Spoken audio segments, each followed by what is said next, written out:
was created by Shigeru Miyamoto, Takashi Tezuka, and Toshihiko Nakago of Japan. I mean, yeah, it's a Japanese game. I think that goes without saying. The idea originally began as a linear, all-action puzzle Mario game. Sounds like a bit of a... Doesn't sound like a bit of an oxymoron. All-action puzzle. They sound like two different kinds of games to me. And Zelda's name came from F. Scott Fitzgerald's wife, the same name. Yeah, Zelda Fitzgerald. I actually wondered that growing up. Like, I didn't know if it was just a very odd name or if it was like not one inspired the other. Obviously, Zelda Fitzgerald wouldn't have been named after the letters. But yes, okay, I wondered that as a kid. And it's true. It was in Legend of Zelda that Ganon made his first appearance as a pig-type man. Pig-type. The the fastest completion of the game, I assume by the game they mean the original Legend of Zelda, was 31 minutes and 37 seconds. Wow. Then Zelda 2, The Legend of Link, included the chance to visit towns and complete side quests. Big step up. Wow. The Stalfos skeleton is the only enemy to appear in every game. Cool. Zelda's appearance and occupation has changed throughout the games. She's been a princess, a ninja, a pirate, and Link's childhood friend. Interesting. The Triforce is a symbol of power, wisdom, and courage. It was created by the three golden goddesses Din, Nehru, and Farore. Those are very similar to the three of the names that I know from Breath of the Wild. I don't know, I've forgotten. Navi, Link's companion in Ocarina of Time, has been voted the most annoying companion in gaming history. Wow, they beat Lydia from Skyrim, huh? Yeah, it's actually probably the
Link has only spoken twice, so he has spoken. He said, "Come on," as a co-op character in Wind Waker, and "Giddy up," whilst riding Epona in the Twilight Princess.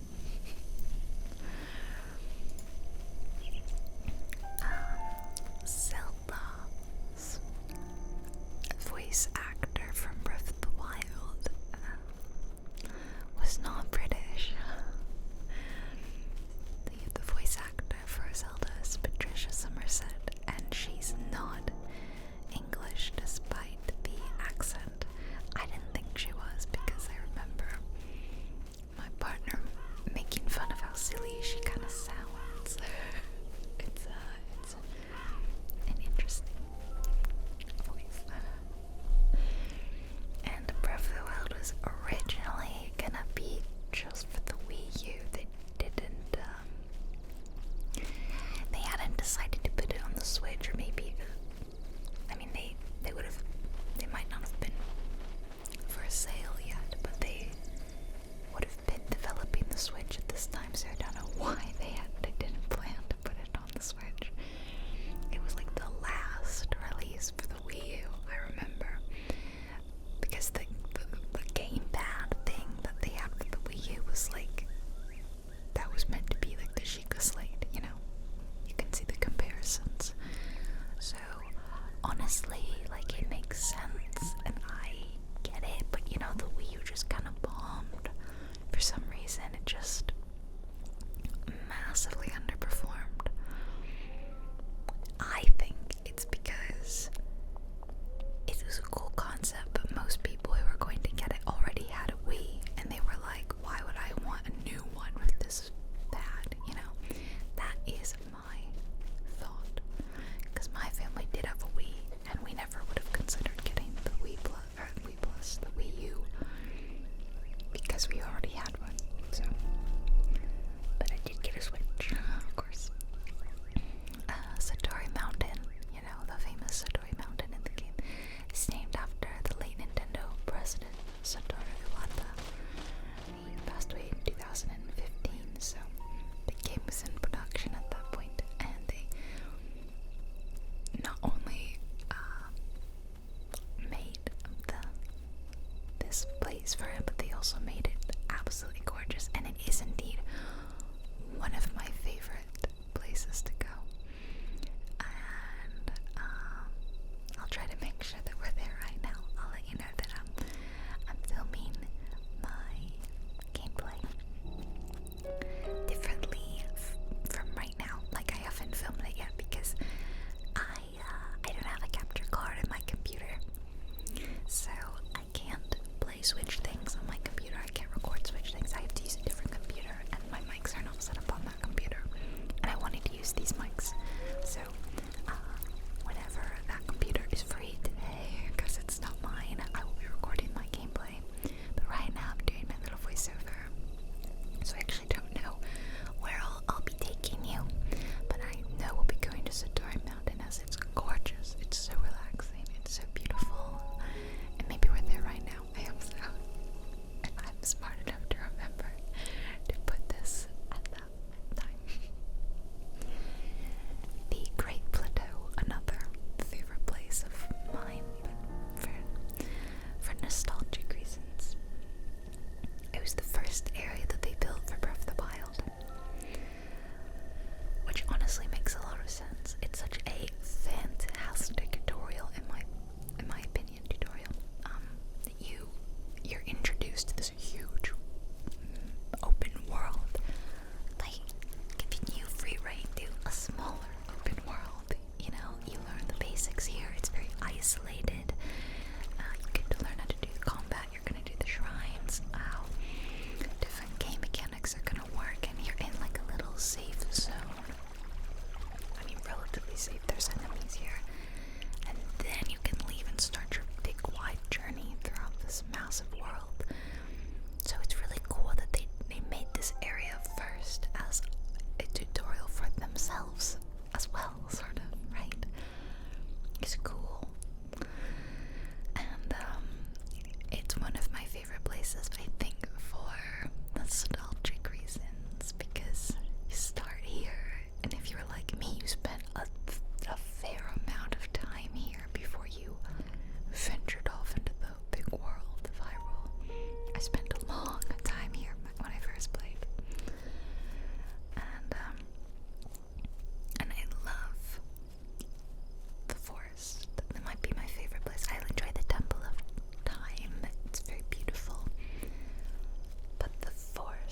every single time. There's a new Korok seed there.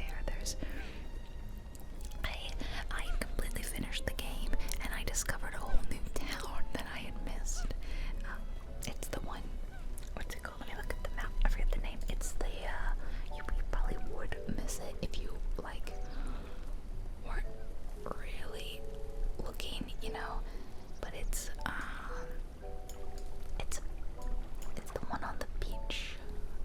What's it called? Lurelin. Yeah, Lurelin Village. I completely missed that little village my first time playing. Well, until I completed the game. Or the main quest, at least. I was still doing little quests. But I think it goes without saying that Breath of the Wild is the best-selling Zelda game of all time. So, Breath of the Wild has so many cool, neat things throughout the game that IGN compiled a list of little things you can do in Breath of the Wild that will blow your mind. So, you may know some of these, you may know all of these, or you may learn something new. We're gonna go through them. Some of these are things that I would never have known if I hadn't read them online. But they are all really, really cool. Okay, let's start. If you throw a rusty weapon at Octoroks, they suck it up and they spit out clean new weapons. So, you know, if you pick up like the rusty sword, it spits back out, I believe, the Traveler's sword. So you can actually get a better sword or weapon out of using the Octoroks, but they're not great weapons. But that's just such a fascinating fact. I've tried it myself. It works. And you can survive in cold environments without elixirs or warm clothes just by equipping a fired rod or a torch. So yeah, there's actually there's a couple different things you can do. The weather system in the game is really interesting. And you can help meet the criteria for comfortable temperatures by using different weapons. So it doesn't even have to be a fire rod or a torch. If you have a flame blade, you can put that on. You don't even have to hold it. Just put it on your back and it warms you. Similarly, you can use whatever the ice version of it is, the frost blade. I think you can use the frost blade and that can help keep you cool. I think the bigger ones, like the great sword versions, I think they will warm or cool you more than like a smaller one. But that'll do in a pinch if maybe you don't have enough pieces of clothing to get you like a matching set bonus, or to completely, you know, warm you enough to make it in a cold area. Just put the sword on your back, equip it, and you'll be good. I've done that many times. I love it. And similarly to temperature, the temperature in the desert is lower in the shade than it is in the sun. That's just a really cool little fact. So if you kill animals in very hot or very cold climates, the meat will come out already cooked or already chilled instead of just the plain raw meat. So you could like pre-cook it or freeze it. Which is kind of funny.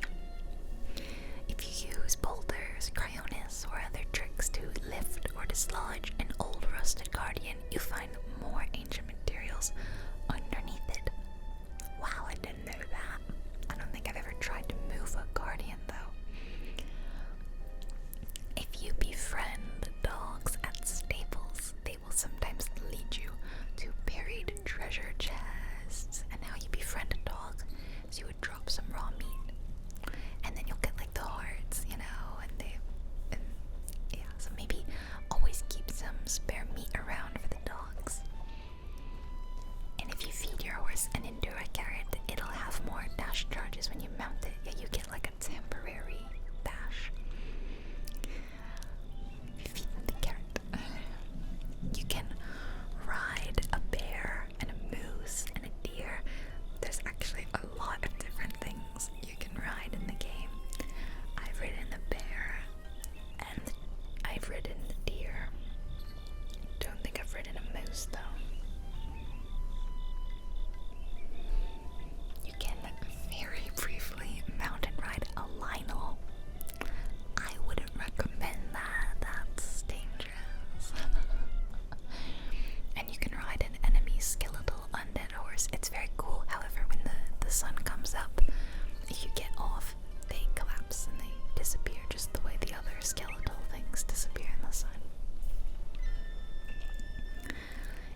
against you, because that's their weapon of choice. They're always using the boomerangs, so don't do that. If you drop raw meat on the ground on Death Mountain, it'll instantly turn into steak. So there you go, you can just cook things on the ground. Wow. You can break the ice blocks bosses throw at you with cryonis. Yeah. I mean, I thought that one was like well known because you learn how to do that when you do Faruta, the Divine Beast. It's like a tutorial to show you, hey, you can do this. You can block them or break them. If you disarm a tough enemy and drop a leaf or other weak weapon in front of them, they'll pick it up and they'll use it. So you can just drop a Korok leaf. If you shoot a Hinox, the Cyclops looking thing, they're single eye 2 times, they'll start shielding it. Yeah, I've seen them do that. If you crawl onto a sleeping Hinox's hand, he'll eventually lift you onto his belly to scratch himself, and then if you're careful, you can loot their necklace without fighting them. I don't think I've ever crawled onto a sleeping Hinox. I don't know. You can burn off a Hinox's leg armor to do more damage to it. Whoa, you can burn it off. Didn't know that. Bokoblins and other monsters can be distracted by apples or other food you drop. They'll rush over and eat it. There's a certain rare NPC that sells monster masks that you can equip to infiltrate enemy camps without aggroing them. I recommend it actually, it's very useful. Shooting a metal box in an enemy camp with an electric arrow creates a huge damaging electric field. It's great. You can drop and detonate bombs while parasailing over enemy camps. Yeah, you gotta be careful though. Time it just right. Bomb arrows don't work in the rain, they fizzle out. Oh, I didn't know that. It's interesting. You can farm bomb arrows this way. Find a camp where the sentries wield the bomb arrows and go there in the rain, and you can pick up the unexploded shots. Where is there a camp where they wield bomb arrows though? I've never seen that before. On the other hand, bomb arrows taken out in extremely hot environments will instantly detonate. That sounds bad, don't do that. If you cut down a tree with a flame blade, it makes a campfire instead of a stack of wood. Flame blade, that's the one I'm talking about, that keeps you warm.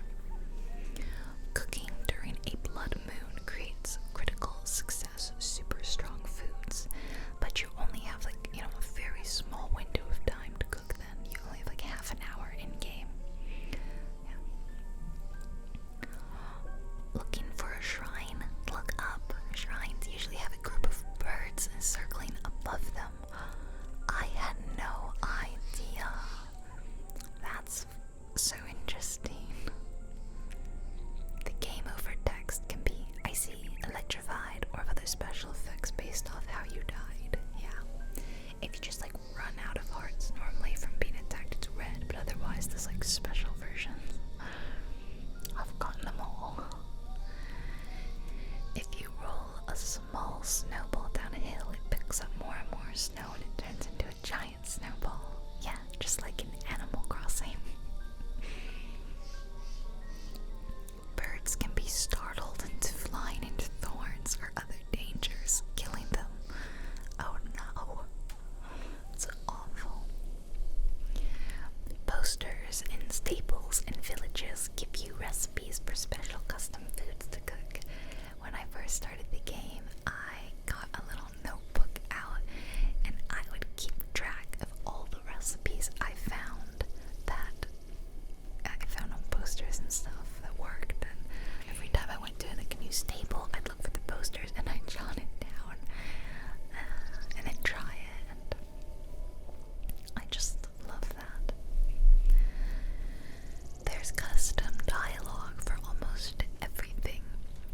characters sometimes react differently to specific outfits, or if Link is wearing nothing, sometimes to quite incredible effect in the case of Impa's granddaughter, Obaya, as well as dialogue for different times of day. Characters also remember if you've met before, or if you initiate dialogue with them over and over. And many merchants will have custom dialogue of you to talk to them while standing on their table. Buras is particularly cute. I'll have to try that. That's funny though, because you know, that's such a game thing. You stand on top of something and talk to someone, and in real life that would be so weird. But in the game, normally no one would notice. There's also custom dialogue based on the weather, like the rain. And they also, I noticed they run inside in villages when it rains. So cute. Oh, that was actually the next fact. Characters take a break from their normal routines during the rain and will stop working or playing to take shelter. Whoops, sorry, I'm getting ahead of myself. Oh, traveling merchants sell better stuff on rainy days. Really? Huh? Didn't know that. If the rain is making it impossible for you to climb, you can drop some wood and then use the flint or fire weapon to start your campfire and then sleep through the rain. You can shoot an electric arrow into a body of water to kill all of the fish swimming in the area. They'll float to the surface, but that's awful. Why would you do that? Don't do that. I'm not advocating that. You can one-shot the annoying fire and ice wizards by hitting them with their elemental weakness. Yeah, so if it's the electric, the whiz robe, you can hit them with water. If they're fire, you can hit them with ice arrow, yeah, etc. If a shrine has a treasure chest icon next to it in the map, you found all of the shrine's hidden treasure. If there's no icon, you missed a treasure inside, and it's time to revisit them. If you run out of stamina and you're about to fall to your death, you can fast travel to safety from a mid-air fall. That's good to know because not all games will let you fast travel if you're mid-air. The Tarrey Village music can change and evolve based on what side quests you've completed and which musicians are back in town. Oh, depending on the little baby birds, the siblings. That's cool. You can also fish with bombs or by lifting a fish out of the water with cryonis. You can also fish with bombs or by lifting a fish out of the water with cryonis. It's really hard to do the cryonis thing because you've got to time it just right. You know, there's a little bit of lag between when you say cryonis and it happens, so it's hard. Steam rises off of equipped fire weapons when it's raining. You can't force your horse to swim into the water, but if a horse does end up in water, it can swim out by itself and onto dry land, which is good to know. Cutting tall grass will spawn and reveal insects, lizards, and even fairies you can capture. Oh, the fairies thing is really good. They're useful. You can use stasis on pressure plates to keep them stuck down for a while. Yeah. You can also use stasis on most enemies and surprise them by disappearing from their field of view or attacking them. But you need to get stasis plus to really do that efficiently. The plain chew jellies can be turned into red or white jellies if you drop them in snow or fire, or by attacking with an elemental weapon. You can electrify them too. That's really cool. If you hold a cuckoo and trick an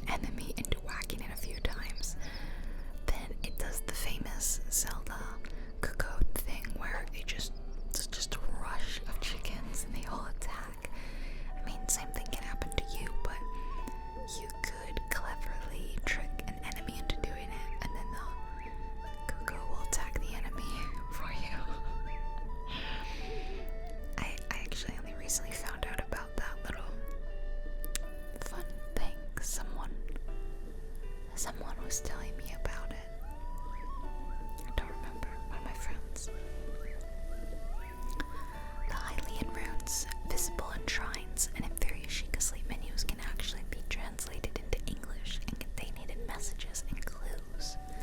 Okay, but number one, how are they translated? Like what? Is it just a code? And do why in English and not Japanese? Unless it's both. Unless they're different in both games. I don't know. Koroks react to special dialogue and sound if you accidentally drop a rock on their head. I have accidentally dropped it, and it was the most upsetting moment of my life. And I felt so bad that from then on out, I've always been really, really careful not to drop the rocks on them. Characters exclaim and react in various ways when you pull out a weapon when they don't expect it. Yeah, they're like, whoa. Your unsupervised horse will steal apples from offerings, making it harder to complete a Korok challenge. Cheeky horses. That's cute. An ox will pick up trees around them to attack you with. You can cut them down while they sleep to put a stop to it. Oh, it's crazy. Fire geese set the grass on fire when they fly low. I knew that's cool. You can use stasis on an object and then stand on the object to be catapulted through the air, resulting in all kinds of puzzle skips and sequence breaks. Yeah, I've seen people use that to get into the Lost Forest, or wherever it is, the Korok Forest, you know. Silly. You can set grass on fire with fire arrows while flying to create an updraft and ascend further. There's this crazy, crazy way. You know that mini game where it's like you're on top of a tower and there's a guy and he's like, hey, how far can you go from here? Well, there's all these methods where basically when you start to get low, you're about to fall down, like run out of height. You drop wood and you hit it with a fire arrow and it creates an updraft, and then that way you can keep going. It's crazy, and I've seen someone get all the way to Eventide Island. Yeah, that one. Eventide Island. I've seen him get all the way there. It's crazy. Fire an ice arrow at an enemy on Death Mountain and it will evaporate. Huh. Drop a bomb in the back of a minecart to propel it forward. Yeah, that's like the whole point of the minecarts. That's how they function. There are remnants and ruins of previous Zelda games found in the landscape, including a depressing Lon Lon Ranch. Yeah, I don't know what Lon Lon Ranch is, but I've been there in Breath of the Wild. It's kind of run down, and I think it's like half submerged in water. If Brigo sees Link standing on the side of a bridge, he will come and talk him down. Oh yeah, he thinks that you're very depressed or something, which is very sweet and caring. Lightning can strike Link or enemies carrying metal weapons. Yeah, but the game warns you of that. You start to see little sparks, and if you don't change to a non-metal weapon, you're gonna get electrocuted. So it's not like a sudden random thing. They do warn you. If you scare cuckoos by attacking near them, it can make them plop out eggs. That's hilarious. Some electric circuit puzzles are supposed to be solved by dragging metal boxes around, but they have alternate solutions by dropping metal weapons on the ground. Yeah. Drop things into a campfire to bake them instantly, like apples or acorns. That's not something that will blow your mind. That's something that you learn in like the first 5 minutes of the game. Link can do extra selfie poses by using the left joystick when holding down CL. Yeah, he'll like hold out his hands or like put his hands on his hips. There's some fun stuff. If you attach octo balloons to objects like explosives, you can have them fall on your enemies. If you bake really censored out. Yeah, it's called dubious food or something like that. Like, it's not a real thing. You can freeze food by taking it into cold temperatures, and it gives you a minute of heat resistance. You can bake a cake, use apple or wild berry, fruit, wheat, and cane sugar. Again, that is not something that blows my mind. That is just a recipe in the game, and not even a really interesting recipe. I'd like to talk to whoever made this article. Lionels sometimes won't attack you on sight. Instead, they stare you down. Yeah, that's if you are far enough away. If you get closer, though, then they'll attack. If you draw your weapon near a Lionel, they will draw theirs and begin attacking. Yeah, so sometimes they don't necessarily wanna attack, but it says other times the Lionel just keeps standing and staring you down with their weapon drawn. I mean, they're not like evil things, are they? They're just defending their home. The Lionel in the Colosseum can arc arrows completely over walls to hit you from behind as you cower there like a coward. This fact is just mean. It's calling me names. There is a mask to blend in with Lionels, but it doesn't last very long because they're smart. It's not like the Bokoblin one or the Lizalfos mask. Yeah. Killing enough enemies will cause more powerful versions of those monsters to appear in camps around Hyrule. And blood moons will cause guardian scouts in shrines to respawn. You can repeat those tests of strength for the special plus weapons. Yeah.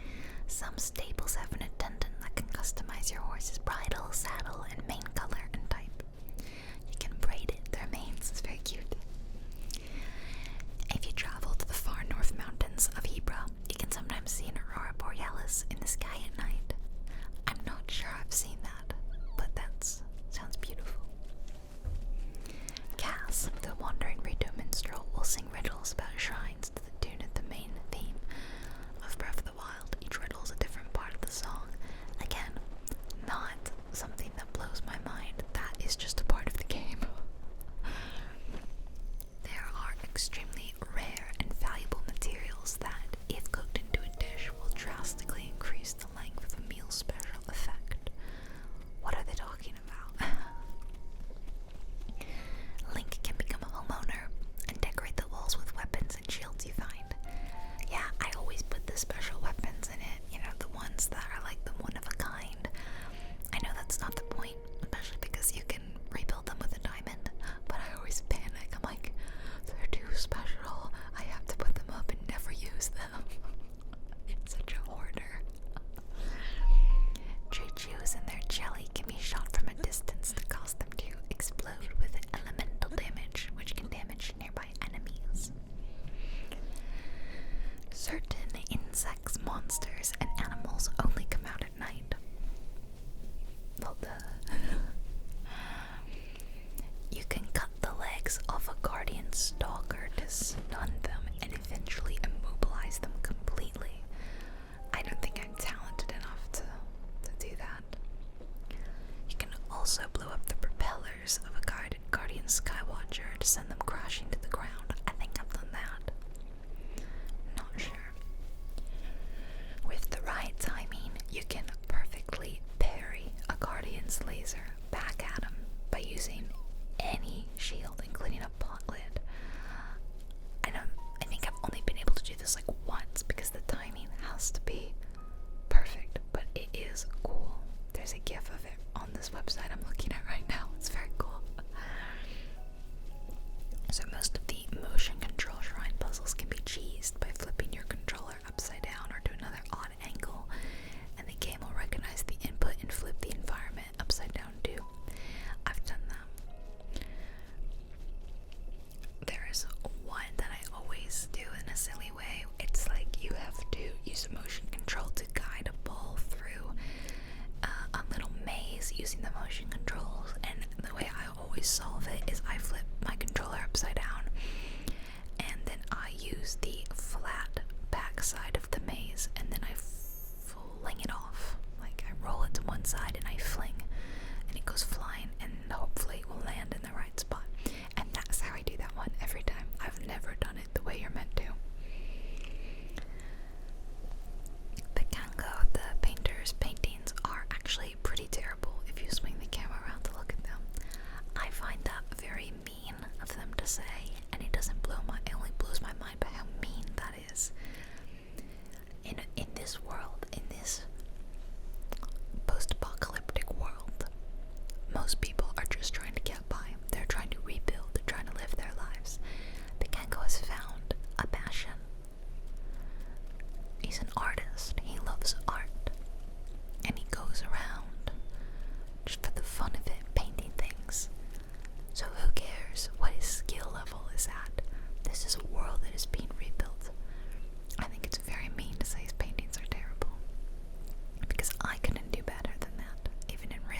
skilled in.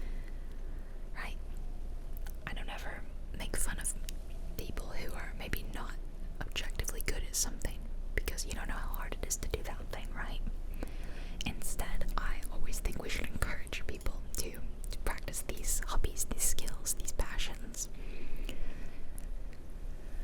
If you run in a tight circle and attack, you can do a spin attack without charging it up. That is funny. That's interesting. I didn't know that. And the goblins and moblins, they can't swim. If you push them into water, it kills them. Yikes. But, moblins near water have a custom idle animation where they will wash themselves and sometimes take a drink. That's very cute. You don't need a Korok leaf to power a raft. You can just hop on and you can use magnesis to push a big metal weapon against it, and the raft will move like a motorboat. That's very interesting. I never keep Korok leaves, so I never use the rafts. I just find another way around, so it's actually really good to know. Pay attention to the positioning of the shrine monks. They have custom, sometimes quite unique poses. Yeah, the first 4 that you do in the beginning of the game when you're in the Great Plateau, they form a Triforce. So they all make triangles with their hands, and one of them is up, and then one is down to the left, and one of them is down to the right, and then one of them is an inverted triangle in the middle that forms the Triforce. And I myself am personally making these motions as if you can see me. I know you can't see me. I don't know why I'm doing them. Link has custom climbing animations based off how steep or strenuous the climb is and how much stamina the climb is using. I'm not sure I've noticed that. I just hear him like exerting more energy or like maybe sweating more, but I don't think I've noticed the animation being different. And the last little thing that will blow your mind is that enemy moblins won't just pick up stray weapons, they'll sometimes pick up and toss a poor bokoblin and hurl the little guy right at Link. I didn't know that. I have seen them do that. It's very mean. Very, very mean. And that was, yeah, that's it. Those are all of the fun facts and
So I hope you found this whole video quite soothing. Combination of beautiful visuals of a gorgeous game and relaxing locales, peaceful, relaxing music, and of course, my ear-to-ear whispering. You see, my favorite mics ever.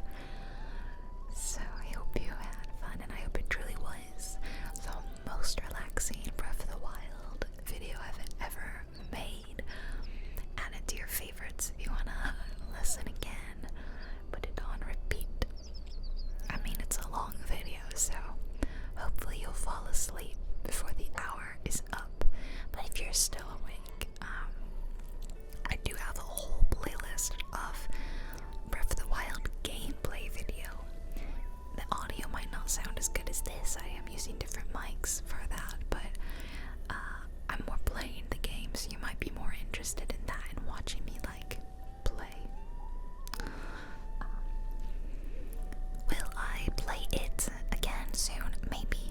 Not sure. There's a lot of games I want to play and get through, and I haven't played Breath of the Wild in months and months. I just put it, and I wasn't really playing today. I'm just walking around. So we'll see. I'm gonna quit rambling. I'm gonna let you go, and I'm gonna bid you adieu, bid you good night. I hope that you sleep well tonight, or if you're asleep right now, I hope I'm not waking you, and I hope you're having a great dream. And if I can get through to you in the dream, this is me saying, hey, you remember what a great person you are. You remember how beautiful and lovely and funny and kind you are. Yeah, don't forget that when you wake up, okay? Alright? And for everyone who's still awake, love you guys, love you besties, and we'll talk soon.